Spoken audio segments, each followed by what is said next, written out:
Welcome to the Springs in the Desert podcast. We're so happy that you're here with us. We're those friends that you can take with you wherever you are on the path of infertility.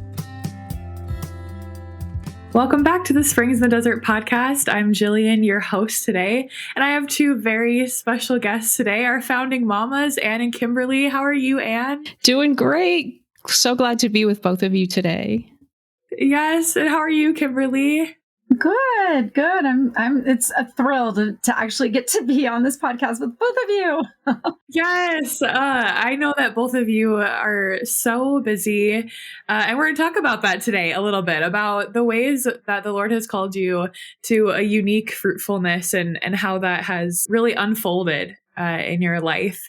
And in a particular way, we're going to talk about foster care. So listeners, if this is something that you're interested in or are discerning, definitely make sure that you listen to this whole podcast so that you can get all the information. And if this is something that maybe you're not ready for, that's all right. You can hit pause and maybe come back to it at another time. But I just want to open this conversation to kind of a general conversation about fruitfulness, because I think sometimes it's easy, or at least I found that I don't recognize the ways that God is calling me to fruitfulness. And I sort of put blinders on to, this calling, something that he's asked me to do today is a way to be fruitful, when I'm sort of focused on maybe the general definition of fruitfulness.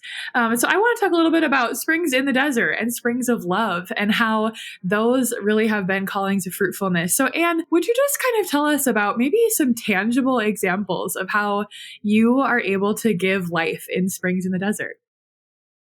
Yeah, I would love to. So first, I want to say that, Kimberly is here as the co-founder of Springs in the Desert. And for me, and I think she would probably say for herself, that doing this ministry has been really spiritually and emotionally healing. The stories that we receive, just the ways that we're able to walk with women who find us, with couples who come together and find us, has just been so transformative for me and really opened up my heart in ways that I never thought that it would. And so for me, ministering in this community has opened up this whole sort of avenue of spiritual motherhood that either I didn't know it was in me or I sort of didn't believe it. And I think there are probably a lot of people listening to us who hear that term, spiritual motherhood, and they might already recoil at it, because we can think, this is what I thought. If you're calling me a spiritual mother, well, you're sort of patronizing and placating me because I'm not a real mother. And so we tend to think of it as like not real motherhood, but just being a part of this ministry has shown me the importance, the necessity of spiritual motherhood, and the fact that spiritual motherhood is something that is embedded in every single woman. And in order to be a biological, or as Kimberly will talk about, a foster or adoptive mother, you've got to know and understand and engage that spiritual motherhood.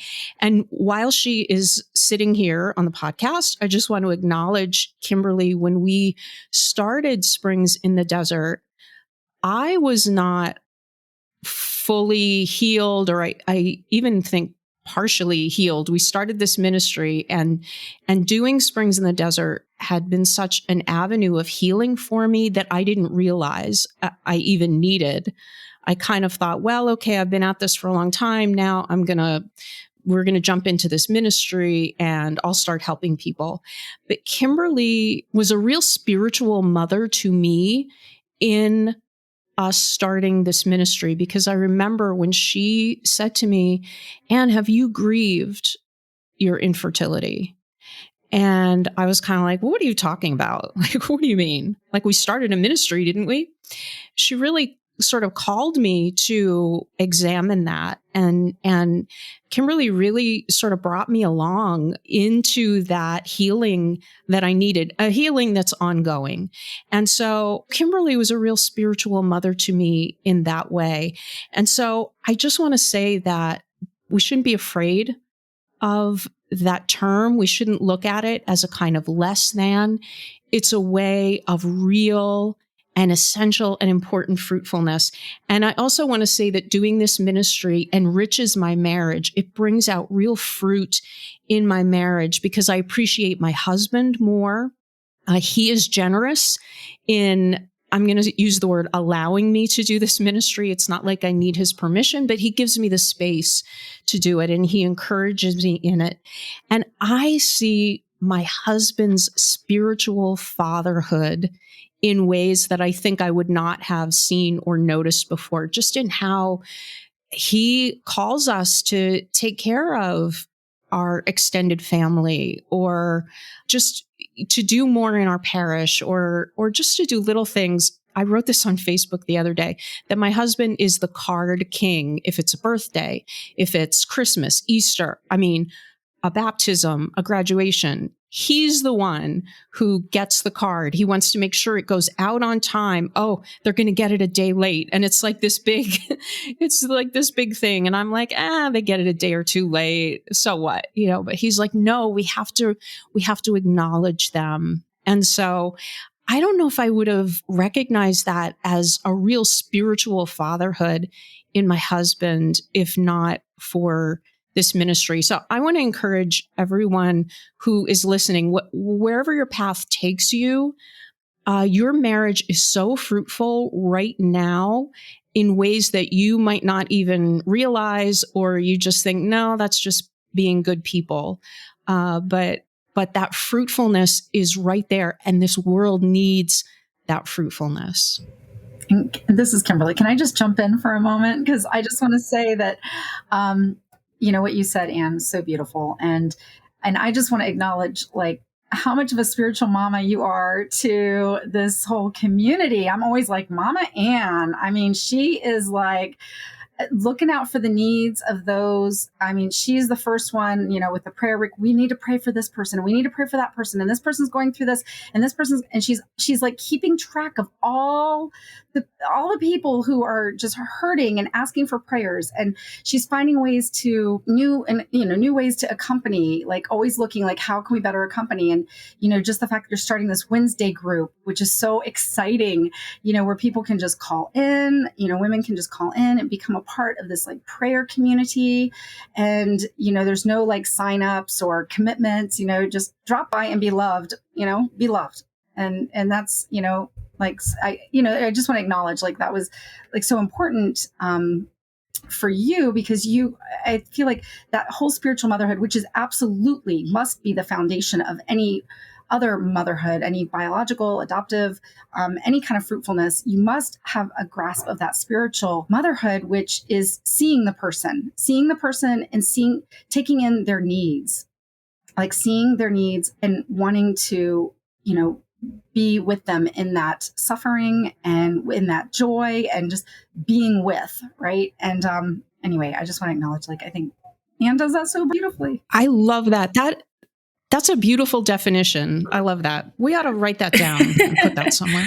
Oh gosh. Yeah. I was clearly not ready to receive such a beautiful explanation of spiritual motherhood this morning. I was just so many memories of my own mom and my time here with Springs in the Desert and Springs of Love, just all the ways that you have mothered me and the team, both of you, and from the unique lenses that God has given you, is just such a gift. And the word that keeps coming into my head is identity, because I think a lot of women and couples that we serve here struggle in that area.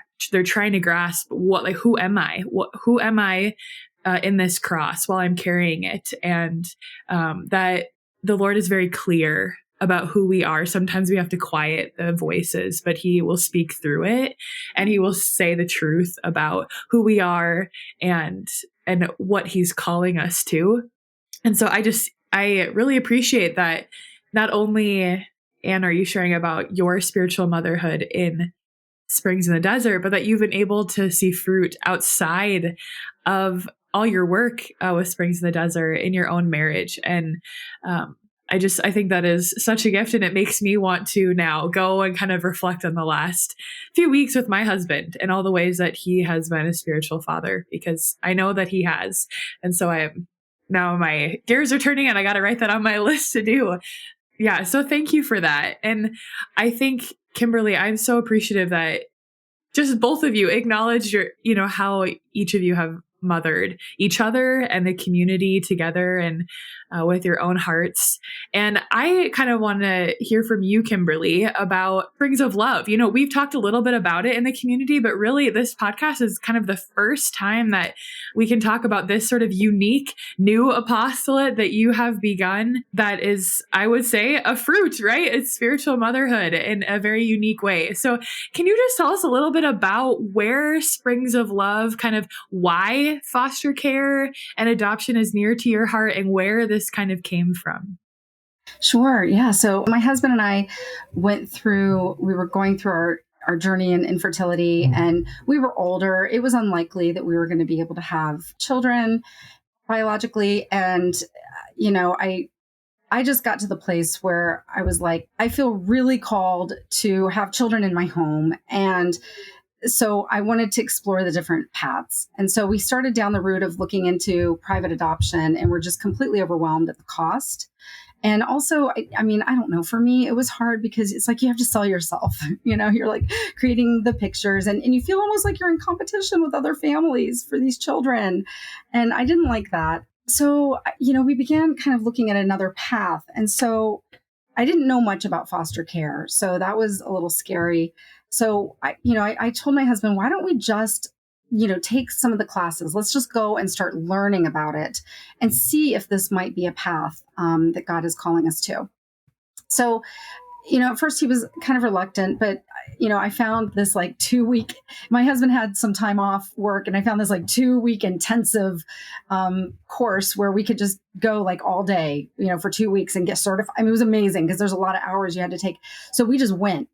And it just opened our eyes to a whole new world. I just could not believe that I did not know that there are over 400,000 children in foster care in the United States. There are so many children. There's over 120,000 children ready to be adopted. I didn't even know that, And of course, it sounds really scary. And you hear all the scariest stories when you go through the training. You hear about the children who go from home to home to home to home, and they just lose this ability to really connect and attach, and have so much heartache and devastation. But also in the training, you come to learn, there is actually some really amazing trainings out there now. Karen Purvis wrote The Connected Child, and she talks about this trauma-informed care and how we can basically give the children the things that they lacked in the beginning part of their lives, and inform that and allow them to be able to learn to trust again, and to learn to love again, and to learn to attach. So there's so much good training out there now that's really exciting and hopeful, just so hopeful, because, it is possible to be able to help these children learn to love again. And so anyway, through this journey of learning, we started saying, well, let's just see what doors the Lord opens, so we just continued to walk through that path. And we were certified as foster parents. We did, in our state, in Ohio, we can do foster to adopt. So they basically will bring children to you that are likely to be able to be adopted, but may not, right? So it's still a risk. It's still kind of scary to step into that space. But we did that, and we were placed with a little boy. He was an infant. He had just, was just born. And it was, for our story, especially the first time foster parents, it was a real gift for us that we were able to adopt him, and we didn't have to go through that heartache of losing him, and so that I don't want to always say like that's not always going to be the case, right?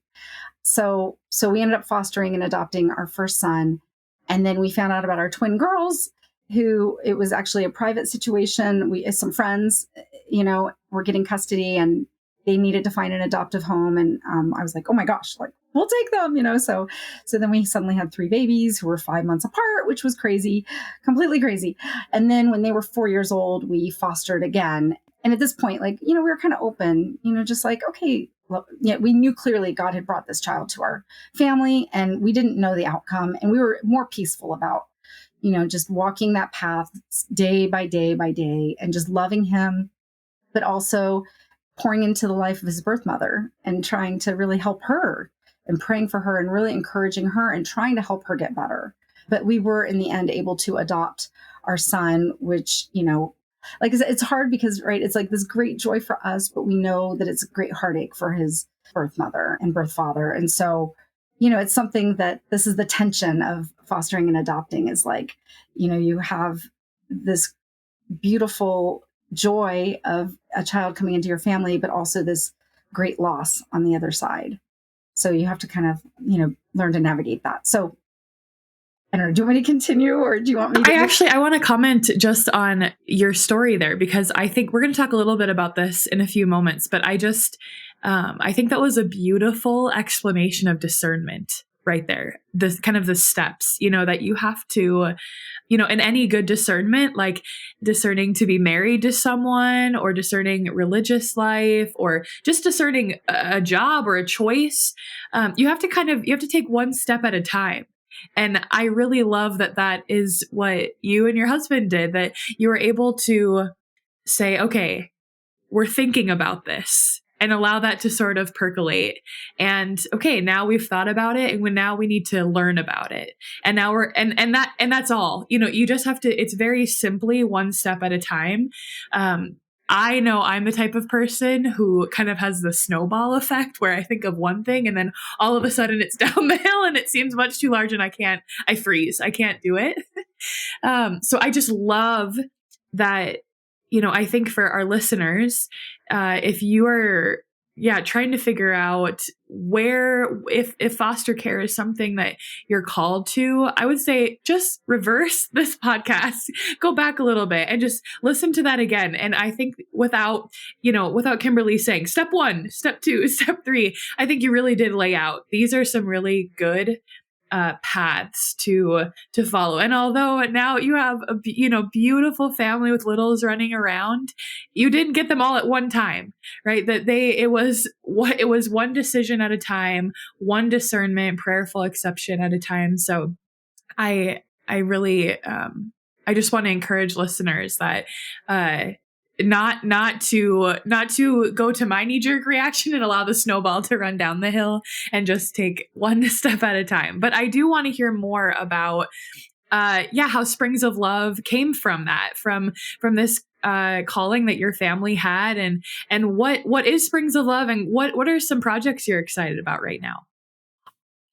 I just wanted to mention our earlier comments about spiritual motherhood when you spoke about these birth moms, and that actually could be a whole other podcast episode, but the fact that is also something that you sort of factor into your decision making is to not forget about these women, the mothers and fathers who sometimes just can't care for their children for whatever reason, or they might be like in real trouble, in real physical, emotional, spiritual trouble. So to not forget about them. And that's what I think is so beautiful about your example in speaking about your adoption and foster care story, is that spiritual motherhood, even if you're not in a situation where the birth mom can have a relationship with your children for whatever reasons, that you are always praying for them and you haven't forgotten them. I think that's a really important message, and very important for those who are out there in the pro-life movement and real pro-life warriors. Let's not forget about those parents who, for whatever reason, can't care for their children. Let's support them, as best we can. Oh, absolutely. That is so near and dear to my heart.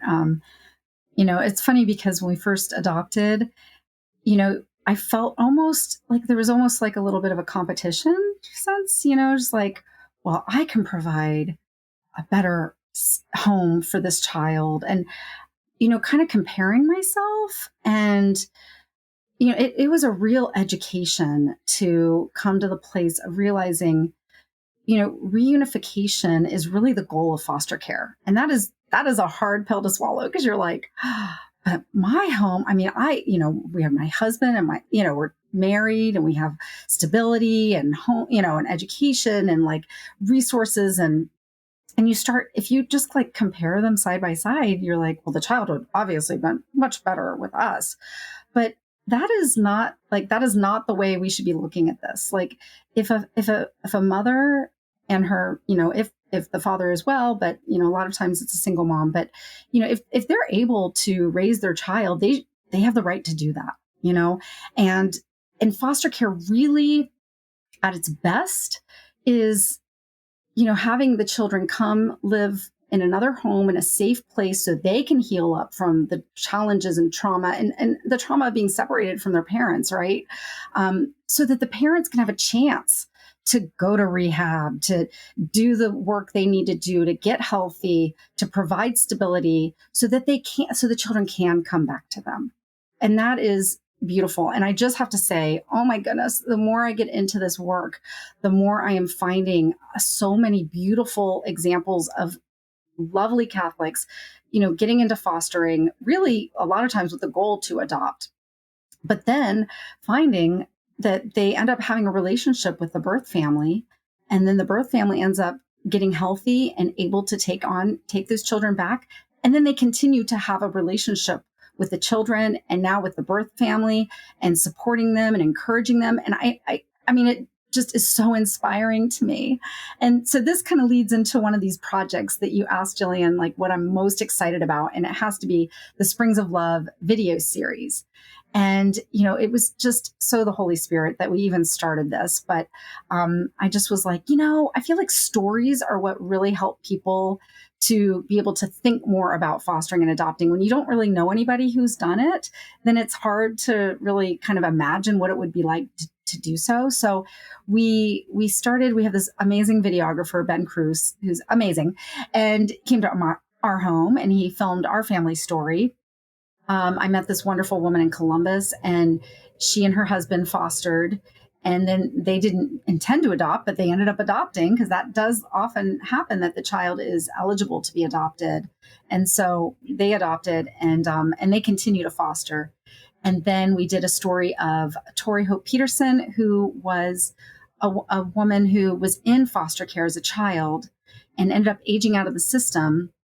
And she tells the story of how just one person, her track coach, believed in her. Just one person. He wasn't even fostering. He was, like a factory worker, and he was volunteering as this, he became a track coach, and he saw her and he spoke hope and life into her, life. And he said to her, you're not broken, you're resilient. And he just encouraged her. And he said, I think you can win state. And she went on and she won the state. And then he and his, family, they opened up their home to her. So when she aged out of the system, and she went on to go to college, get a full scholarship, and go on to have a beautiful family herself. And just randomly, she wrote this best-selling book called Fostered, all about, her experience, which is absolutely heartbreaking and devastating, and will make you want to become a foster parent, because you think, oh my gosh, there's so many terrible homes out there for these children, and they're going into not good situations. And anyway, but in the end, she is flourishing, and she also became Mrs. Universe, which is very little side thing. But she's been using that platform really to speak about the foster care situation. So anyway, those videos, we continue to film. We just filmed 2 more. We have Emily Stimson Chapman, the story of her. She's getting ready. We're going to have that story soon. And then we have this other beautiful story of this birth mother. She was very young, got pregnant, chose an adoption plan for her child. And now her daughter is grown, and they have this beautiful relationship. Surprising. It was a complete surprise to her. So we have a video story of the birth mother as well as her child, who's now an adult. And anyway, and we're filming a few more stories this month. So those stories, very surprisingly, ended up being put onto EWTN on demand and also on Formed. So we're so excited that these stories are getting out into the broader Catholic community, these stories, and we're trying to really connect like this is pro-life, talking about fostering and adopting. Particularly, we're talking more about it now that, post-Roe, like moving forward as a pro-life, community, like how can we support our birth mamas? How can we support these children who are going into foster care and aging out of foster care? So this is why I really felt it on my heart to start Springs of Love. Wow. I love hearing about this calling the Lord has put on your heart and what is coming of it. And I know I have seen several of the videos, and they're very eye-opening and encouraging. And I would say some of us on the team who are watching it had shared that for those who don't feel called right in this moment to foster or adopt, they still learned and felt that they had a better understanding about the needs of those who are in foster care or who are in the process of adoption. And so they're so beautiful and really, I think, helpful to anyone, regardless of where you might be in that discernment process.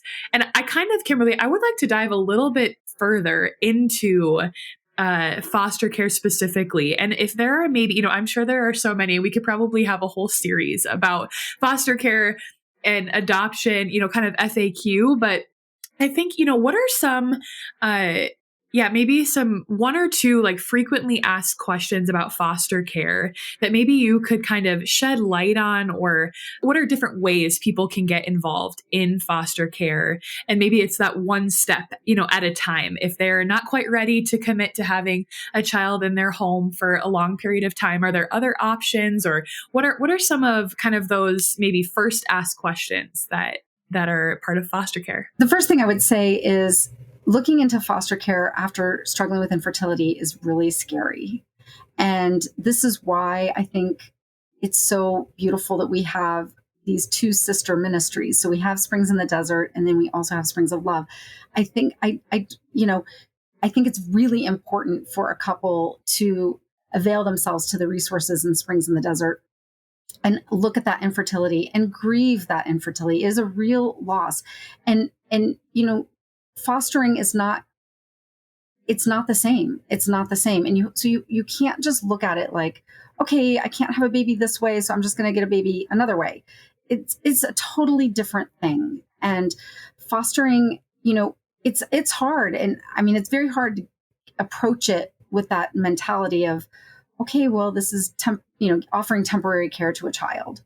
But really, that's kind of the mindset you have to sort of approach it in, is that we were just aching to have a child in our home. And so much so that I felt like, I think I can take this risk, because I really would like to have a child in my home. And I know people have said to me, well, it's terrible if you look at fostering and adopting in terms of your desire. But I think, no, I think it's a beautiful thing that we desire to have children in our home, and that it's okay.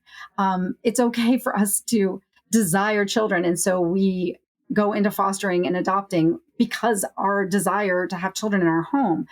However, it doesn't stop there, right? I mean, we have to really educate ourselves and learn that, we're going to need to put the child first. And that's what motherhood is, right? I mean, that's what fatherhood is putting the child first. And so we are not the first family for this child. And that's one of those terms, the first family or birth family.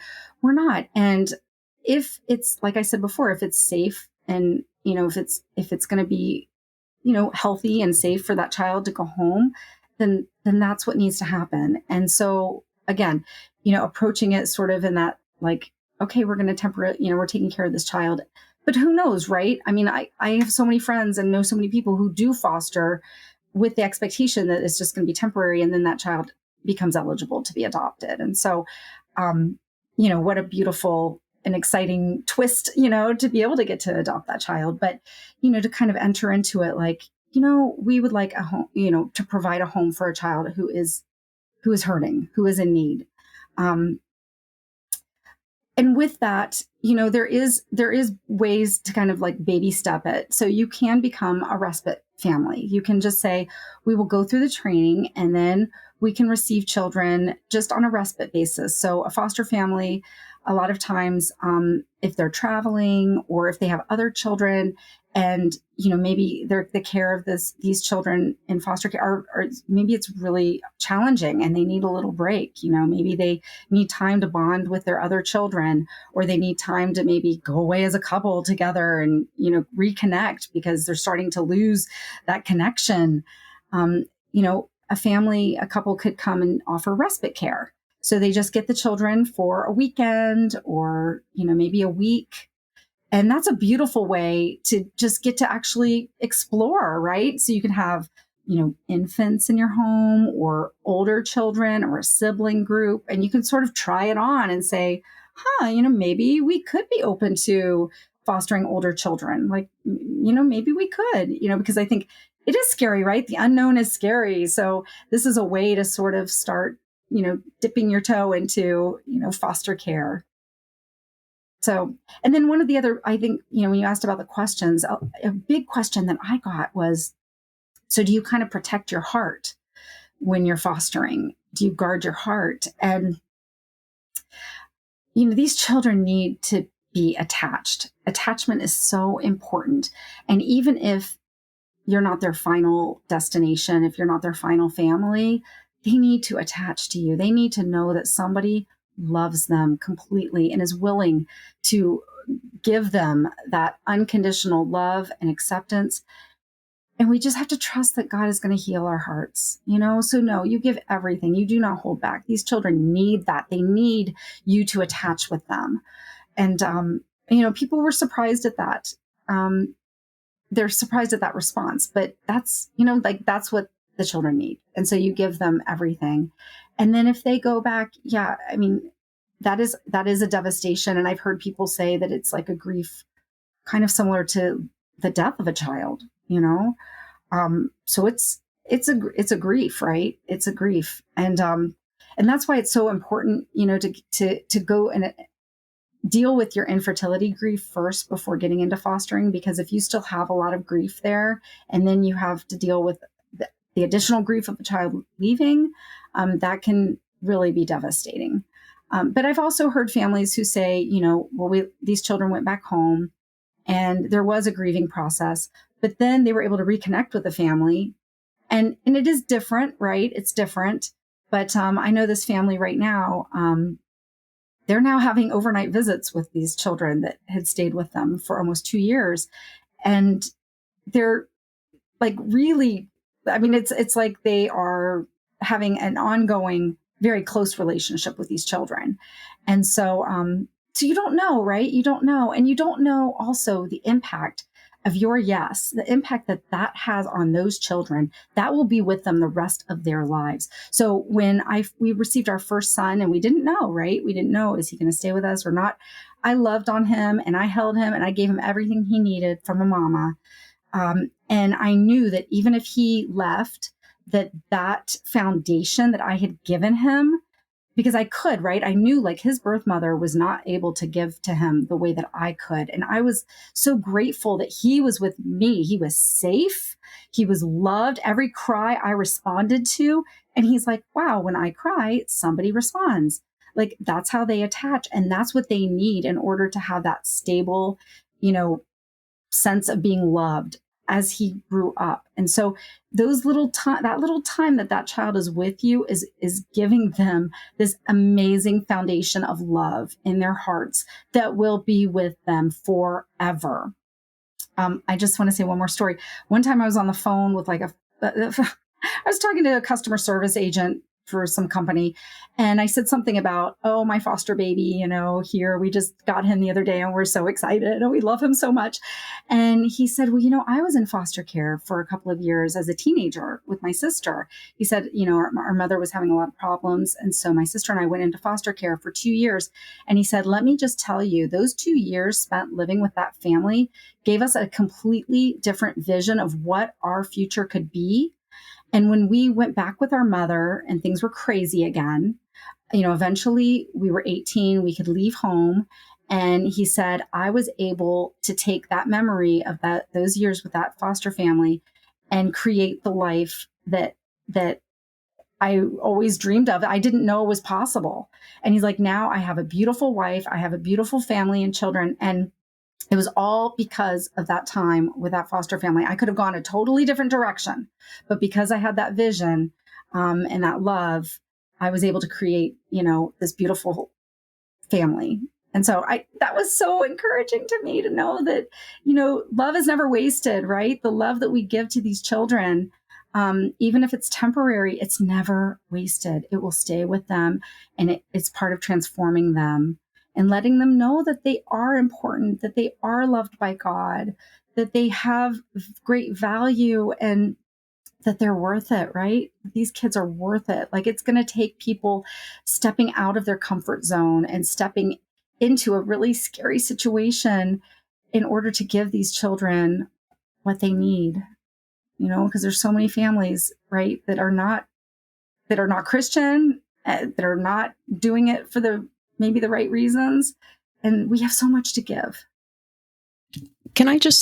I want to just say, Kimberly, I want to thank you for sharing that, and especially what you said about not holding back on love, because I think that applies whether it is thinking about foster care or adoption, or it's the infertility experience. Sometimes we can be holding back a little bit with our spouse because we're hurting, or in so many other situations and crosses that we carry.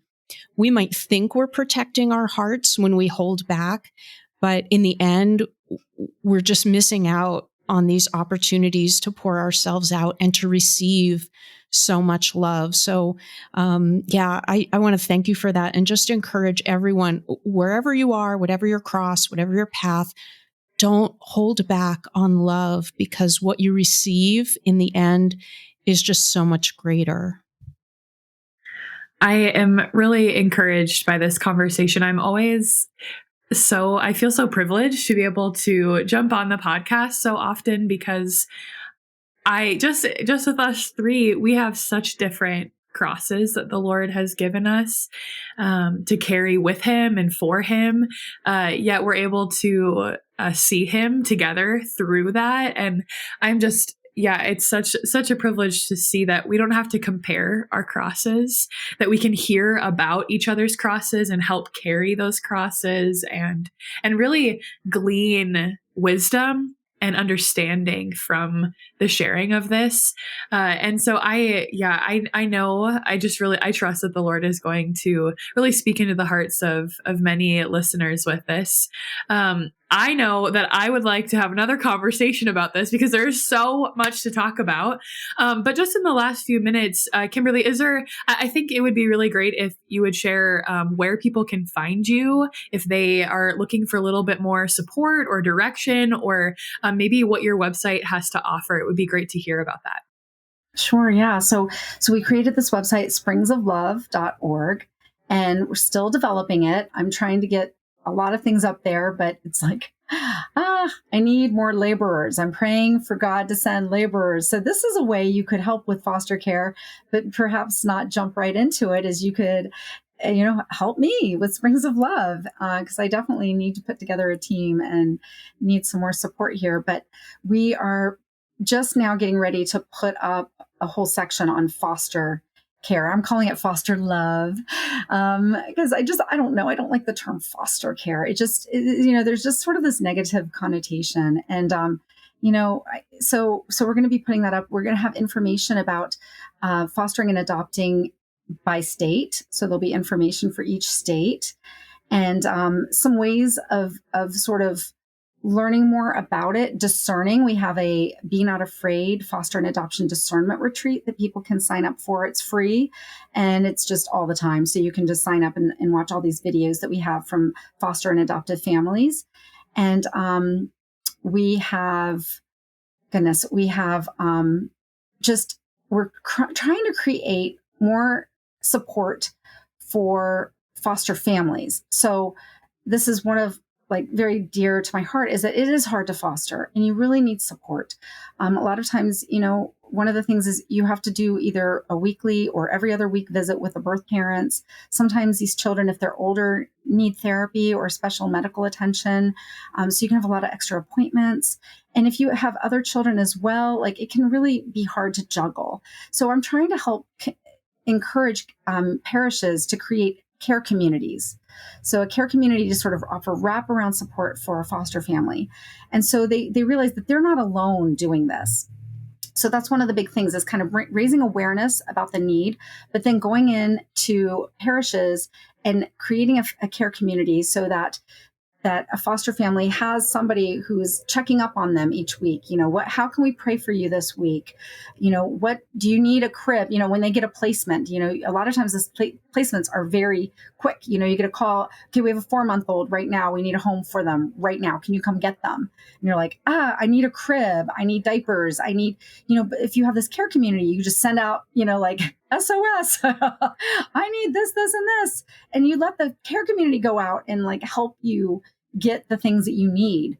A lot of times kids in care, they come to your home with nothing, just maybe even just the clothes on their back, because sometimes they're taken out of a very dangerous situation very quickly. There could be a drug raid on their home, and then there's like a child who's crawling around in like a meth lab. I mean, these things happen, right? And they scoop up these children, and then they call you. Hey, we just had 2 children. We don't know much about them. It's a 2-year-old and a 4-year-old. Can you take them? Can you come get them right now? I mean, that's sort of like the urgency of it. See me, I'm like a big adventurer. So like that really appealed to me. I love that like last minute, like, yes, I can be there. But that's why we need care communities, right? But it's just raising awareness, but also really, supporting the families who are fostering. That all sounds really just so exciting. And I love seeing the website and the resources unfold. But I think that is so true. If you are someone who is kind of uncertain about foster care, or you kind of just want to start dipping your toes into what that's like, kind of stepping in and saying, I'd like to learn more by helping create resources, or helping with the website, or helping with whatever the needs are of Springs of Love. I think that would be a great way to start, and just learning about some of this vocabulary and some of these frequently asked questions. And I think, it's in giving that we receive, as Jesus says. So I think if that is where you're at, listeners, then I would really encourage you to send Kimberly an email. Listeners, I hope this conversation has been helpful to you. It certainly has been to me. If you're looking for support in discerning foster care, Kimberly would be an excellent person to talk to. You can find all the resources that were mentioned today in the show notes. If you'd like to read any of those books or look at any of those websites or the videos, we'll have those linked for you so that you can have a quick and direct access to them. It is always a pleasure to walk with you, listeners, and we will see you next time on the podcast. Thank you so much for joining us for this Springs in the Desert podcast episode. If you have a minute, please rate and review us so that we can reach more listeners. Check out our social media pages on Facebook and Instagram, and go to our website, springsinthedesert.org, where you can sign up for our newsletter and hear about more things that we have going on. Most importantly, remember that God loves you so much, and so do we.